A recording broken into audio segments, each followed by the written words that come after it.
Hello everyone and welcome back to Cams and More. Today I'm bringing you this Nikon D5000. This Nikon D5000 is a DSLR introduced in 2009. It was meant to replace the Nikon D60 and it features a 12.3 megapixel DX format sensor. It is, by the way, a CMOS sensor. It's not a CCD sensor anymore. This camera started the new lineup in Nikon. It was built by the D3000, the D5000 and the D7000. The bigger the number, the more features it has. So this is the first in the D5000 lineup, which means it sits in the middle of the entry-level APS-C size sensors in Nikon's lineup. So being in the mid-range of these DSLRs, entry-level DSLRs, it makes this camera especially attractive because it has several improvements over the D3000 lineup, such as the first rotating screen ever in a Nikon DSLR. It was the first one to offer live view both for photos and videos, and it is capable of recording videos up to 720p. Its new CMOS sensor is capable of capturing images between ISO 200 up to 3200.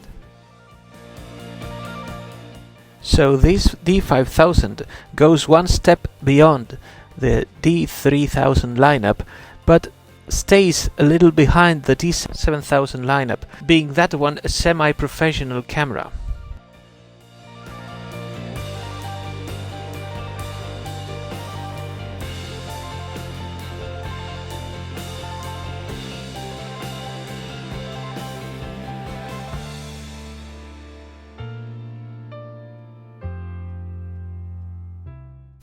It is a very compact camera, but it features a very well-made grip, so it's comfortable to hold. If you pair it with this 50mm or with a 35mm or even with a compact lens like that, it's a very small package, but capable of taking very good photos. It lacks a top screen like the one you could find in the D7000. That's one of the cons of being a mid-ranger, but helps keeping the form factor smaller. It has a very low resolution 2.7 inch screen, which is tiltable, as you may see in this video. But it's tiltable in some weird way. In this screen you could take a look at all the information you need to know about your camera and your settings. Thus you can check your aperture, you can check your shutter speed, you can check your ISO, you can check the focusing point, you can check your exposure compensation, and you can use the D-pad on the right with the buttons with up, left, right and down, and the OK button in the center. A sensor cleaning feature works every time you turn on the camera. I'm not a fan of integrated pop-up flashes, but you've got one if you need it. But my recommendation would be to use a real flash on the hot shoe, if you need a good one. On the top you will find the mode dial with the classical program, shutter priority, aperture priority and manual. And as it is meant to be an entry-level DSLR, you also have a full auto and different scene modes you can check and use wherever you want. Besides the mode dial you can find the exposure compensation button and the info button, and also you have the on and on switch and the shutter button. On the left hand side you have the playback button, the menu button. The menu is quite a modern one. Then you have the magnification buttons, the question mark button will provide you with some information, And finally, while being in the main screen, you can press the info button to access the quick menu bar. Focusing on live view is quite tedious, as you may see. This was the sound on live view, and this is the sound on normal view. On the top of the left hand side you will find the delete button, and on the right of the viewfinder you will find the auto exposure lock. Then you have the main dial, which you can use to change your aperture or your shutter speed, or both combined with the exposure compensation button. All depends on the mode you're on. If you need another dial, I suggest you to go for the D7000 lineup. This side of the camera you will find the pop-up flash button. You will discover that it pops up automatically in certain modes, such as full auto.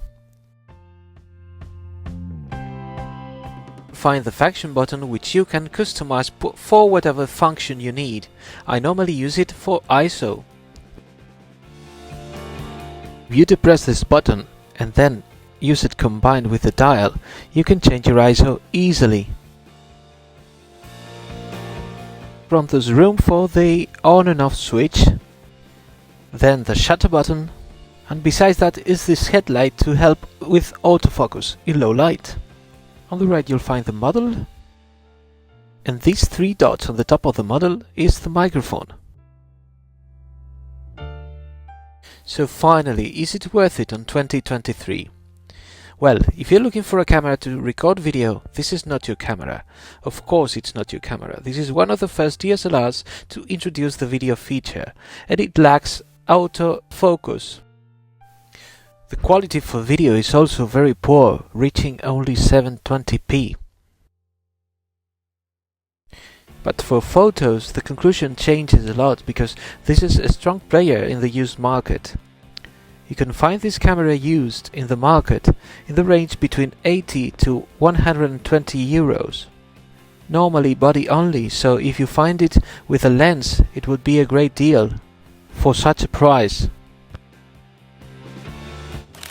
The photos in this video were taken with this camera and the 50mm f1.8 and also the Tamron 18-200. As you may see in the photos, they have such a quality, such a look, a distinctive look that makes it different, and for me 12.3 megapixels is plenty enough to achieve good quality. Thanks for making it till the end. Hopefully you liked the video. If that was your thing, please hit the thumbs up, subscribe to the channel for more content like this, and please share this with your friends, because they might be looking for a camera like this, so this would help them a lot. Thanks again, and peace.